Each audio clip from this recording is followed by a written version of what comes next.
Sejam todos bem-vindos a mais um episódio de Niilismo de Pirro. Olá a todos, como vocês estão? Estamos aqui para mais um episódio de podcast sobre filosofia, crise existencial e mais o que aparecer pela frente. Eu queria falar um pouco sobre religião, coaches e a individualidade. Eu espero que isso não fira muito algumas pessoas, o coração das pessoas, mas eu não vou falar aqui como um cristão, mas sim como eu. Bem, eu acho que eu posso me considerar um pseudo-filósofo. Eu não sou religioso, sou na verdade agnóstico. E o que isso significa? Algumas pessoas se intitulam como agnósticas, mas não entendem muito bem o que significa. A palavra agnose tem um sufixo de negação, que é a letra A ali no início da palavra. E gnose significa conhecimento, ou seja, significa que não sabemos. Os teístas acreditam em Deus, e isso faz parte da sua interpretação e compreensão do mundo. Um ateu é aquele que nega a existência de Deus, então ele afirma que Deus não existe. E um agnóstico é aquele que diz: olha, eu não sei se existe, então eu não posso afirmar e nem negar nada. Eu poderia falar que acredito no Deus de Spinoza, mas eu vou deixar isso para o próximo episódio. Então vamos pegar uma máquina do tempo e voltar para a era medieval.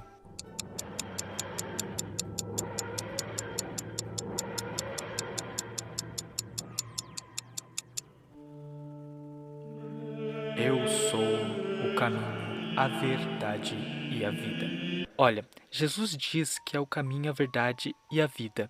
E isso tem uma grande influência na filosofia.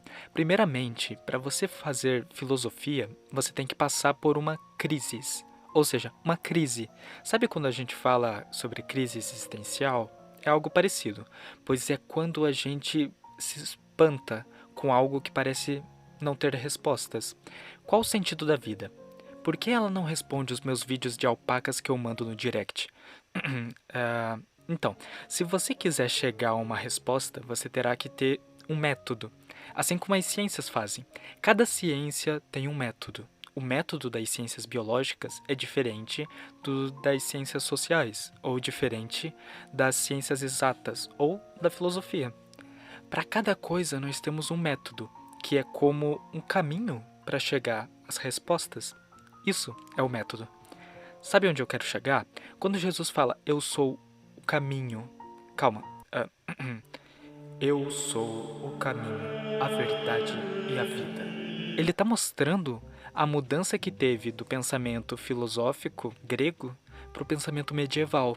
O pensamento filosófico passa de logos, ou seja, o discurso, a razão, ele passa para a fé, para a crença. A forma de interpretação da realidade passa a ser a fé, pois todo aquele que nele crê não será confundido.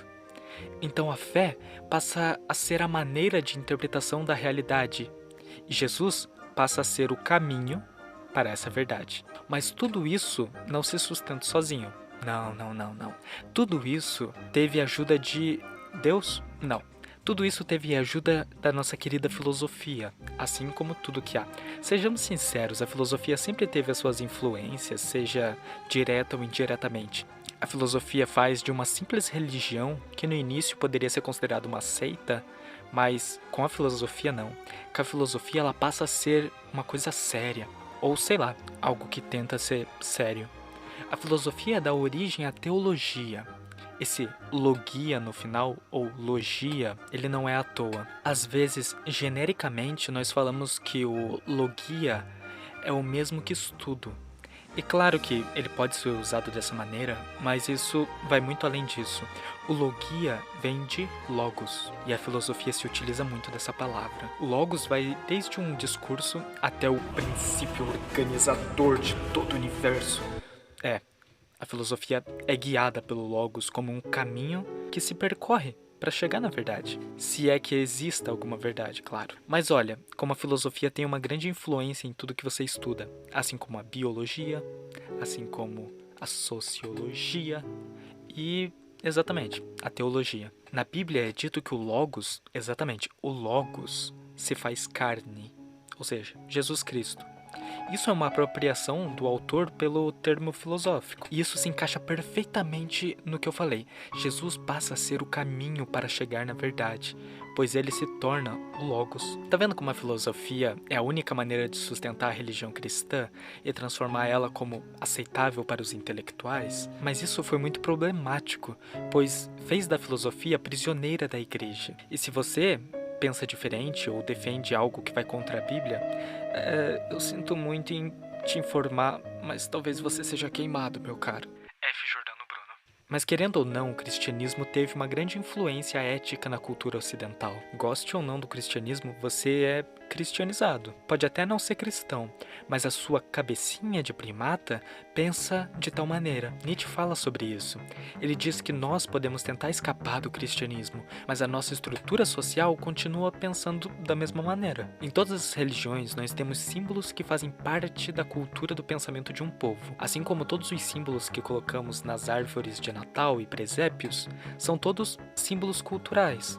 Claro, nem todos esses símbolos irão representar a pura religião, porque se você parar para pensar, todos os símbolos de Natal hoje em dia se mesclam com o consumo, com a mercadoria, com o presente de Natal, porque os símbolos se modificam juntamente com o que eles representam. A materialidade muda, a sociedade muda e por isso os símbolos mudam. E onde eu quero chegar? É exatamente por esse motivo que as civilizações tentam impor as suas religiões nos povos que eles colonizam. Porque além de colonizar fisicamente, você coloniza mentalmente.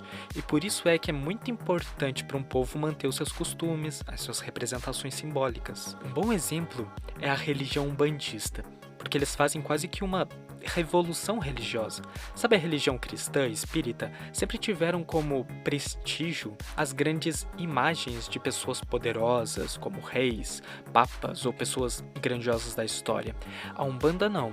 Ela foca inteiramente em figuras de entidades que representam o que são chamados de pretos velhos. Representações de pobres, negros, do indígena. Os conselhos vêm daí. E não é um grande rei sábio escolhido por Deus. E por isso que a religião umbandista é a verdadeira religião brasileira. Mesmo sofrendo diversas influências da religião cristã, ela não deixa de ser a representadora dos símbolos do indígena, do negro, do pobre, do sofrimento e da força brasileira. Nietzsche dirá que o ser humano só pode chegar em uma plenitude se ele perder esses símbolos, pois o ser humano se aprisiona na religião. Mas olha, a crença é um escapismo também para as dores, pois se você não consegue viver bem nesse mundo, não consegue deixar de sofrer, então é melhor acreditar que em um mundo futuro, em um paraíso, você não irá sofrer. Por isso que no paraíso você não tem fome, não tem sono, nem dor e por aí vai. É disso que as pessoas têm medo. É isso que faz as pessoas infelizes. Marx dirá que a religião é o ópio do povo. O ópio é uma droga que anestesia, então a religião é algo que diminui as dores das pessoas. A religião é a única fonte de esperança, pois ela carrega uma regra de justiça em um mundo injusto. Acreditar nessa justiça divina é melhor que acreditar que a pessoa que te traiu se dará bem. Canalhas, malditos canalhas. Calma. Assim como os símbolos se relacionam com o mundo material, sendo formado pela materialidade, isso pode ser dito assim: a superestrutura é formada pela infraestrutura. Quando os tempos mudam, os significados mudam. Olha a Idade Média, que tinha símbolos que representavam a sua época. A música, a escrita, até a arquitetura. Não se vê grandes prédios góticos por aí. Hoje em dia, os prédios na verdade parecem mais com caixas de sapatos cheios de vidro fumê. A música atualmente fala sobre cidade, sobre as pessoas confinadas em uma floresta de concreto. Os símbolos religiosos também possuem uma mudança gigantesca, principalmente com a Revolução Industrial. O cristianismo mudou muito, pois com o protestantismo calvinista, o trabalho se relaciona com os frutos da pessoa, com os frutos da fé da pessoa. Os frutos de seu trabalho tornam-se frutos da fé. Percebe onde nós estamos chegando? Não acha algo conveniente o trabalho ser relacionado com os símbolos religiosos? Pois se a religião era o ópio do povo, que colocava as perspectivas de melhora na vida em uma vida futura, agora a religião é uma promessa de melhora dessa vida agora, sem projetar algo para o futuro.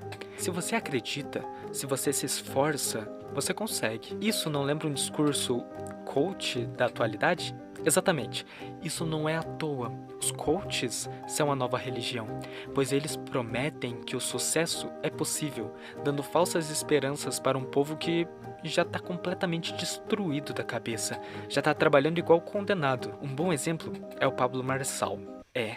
O Pablo Marçal, que ficou bem conhecido com as suas loucuras, como levar pessoas para o alto de uma montanha em um dia de tempestade, tendo que sair de lá com a ajuda de bombeiros, além de promover uma maratona para seus seguidores, causando uma morte por ataque cardíaco de um jovem. E além disso, ele se candidatou a presidente. Olha só o tipo de gente que tem uma legião de fãs que o seguem de maneira lunática. Pablo Marçal faz uma mistura de religião e neoliberalismo. Não sei se você viu, o Pablo Marçal já tentou curar alguma pessoa cadeirante. Isso foi muito difícil de ver. Foi em um evento dele, cheio de pessoas. Sabe o que aconteceu? Exatamente, não aconteceu nada. Exatamente. Foi isso que aconteceu, nada. Foi horrível, é um vídeo horrível de ver. Foi um dos vídeos mais dolorosos que eu já vi. E foi a pessoa que pediu para ser curada. Ela dizia que acreditava que poderia ser curada. Sabe o abalo que deve ter sido ao não ser curada? Qual que foi a reação das pessoas ao verem que, bem, a cura não aconteceu? Não reagiram. Fingiram que nada tinha acontecido. E essa é a resposta que as pessoas dão quando as suas fés são demonstradas como falsas. Um exemplo é quando se fala de escatologia, ou seja, sobre o fim do mundo, mas não chega o dia. O fim do mundo não acontece. O que se cria de resposta é algo como Deus nos salvou do fim, ou algo como os dias foram interpretados errados. O certo estará mais para o futuro. Assim como houve apóstolos de Jesus que esperaram a sua volta, mas ele nunca chegou, mas até hoje estamos nessa de que daqui 42 horas para o fim do mundo. Outra coisa que pode ter ocorrido com o caso da mulher que não foi curada é a autoculpa. Ela passa a acreditar que a culpa está nela, que ela não merece ou não tem a mente habilitada para isso, não tem fé suficiente para ser curada ou que Deus não quer. Esse é mais um problema, sabe? Quando a pessoa está na beira da morte, sem nenhuma perspectiva de sobrevivência, mas acaba se recuperando, e isso, claro, é incrível, mas a culpa será jogada sempre em um milagre. Mas se o oposto acontece e a pessoa acaba morrendo, sempre será dito que, foi porque Deus quis. O quão cruel isso é, que eu não sei dizer se a religião causa mais benefícios do que malefícios. Eu tô falando da religião, mas eu me refiro à religião dominante no Ocidente, que formou a nossa forma de pensar, seja na forma ética, até o impacto que tiveram nas universidades, na política e até no nosso direito. Pois, para você considerar que alguém é culpado de algo, é necessário concordar que ele tem alguma espécie de livre-arbítrio. E para isso, a gente deve um episódio especial sobre livre-arbítrio. Então vamos ficar na espera. Um vídeo sobre livre-arbítrio e um vídeo sobre Deus de Spinoza. Eu não sei muito bem como eu vou falar sobre isso. Os assuntos são muito difíceis. Mas, bem, é basicamente isso que eu tenho a falar a respeito de Deus, o cristianismo e os coaches. Essa é a ligação que eu faço a respeito de qual que é a relação entre eles. E, bem, espero que você tenha gostado. Se você gostou, eu peço para que compartilhe e segue a gente no Spotify aqui. Um abraço, te vejo no próximo episódio.